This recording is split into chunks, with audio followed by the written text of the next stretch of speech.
ആ ചായ കുടിച്ചിട്ട് ആ ഗ്ലാസ് കഴുകാറുണ്ടോ? അത് എങ്ങനെയാണ് കഴിവണം? നമ്മള് ചായ ഇങ്ങനെ കുടിച്ചിട്ട് ഗ്ലാസ് ഇങ്ങനെ കഴുകും. വെള്ളം എടുത്ത് കളഞ്ഞു. വെള്ളം കളഞ്ഞു. അത്രേ ഉള്ളൂ. രണ്ടാമത്തെ സ്റ്റെപ്പ് നിങ്ങൾ പഠിച്ചു കഴിഞ്ഞു.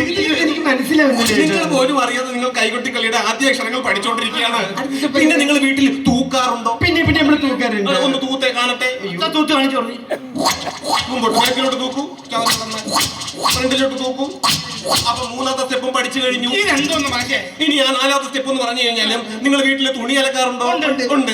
അപ്പൊ നിങ്ങൾ തുണി ഇങ്ങനെ അഴയിലോട്ട് ഇടാറുണ്ടോ? ഉണ്ട്. അതെങ്ങനെയാണെന്ന് കാണിക്കും. നമ്മളിങ്ങനെ തുണി അലക്കും. തുണി അലക്കും. അത്രേ ഉള്ളൂ. അപ്പൊ നിങ്ങൾ തളരുമ്പോ നിങ്ങൾ ഇങ്ങനെ വിയർപ്പ് ഇങ്ങനെ ആക്കി.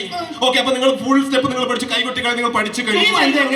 ഞാൻ ഈ പറഞ്ഞ കാര്യങ്ങളെല്ലാം ഞാൻ പറയും ഒരു പാട്ട് കിട്ടും. ആ പാട്ടിൽ നിങ്ങൾ ചെയ്ത് കഴിഞ്ഞാൽ നിങ്ങൾ കൈകൊട്ടിക്കളിയുടെ സംഭവങ്ങളെല്ലാം പഠിച്ചു കഴിഞ്ഞു. ഒരു കാര്യം, സാർ ആദ്യമേ പറഞ്ഞു തന്ന സാധനം അതുപോലെ ഈ പാട്ടിട്ട് കളിക്കുമ്പോ അതെ അത്രേ ഉള്ളൂ. എനിക്ക് സിംഗിങ്ങിന്റെ സോങ്ങിന്റെ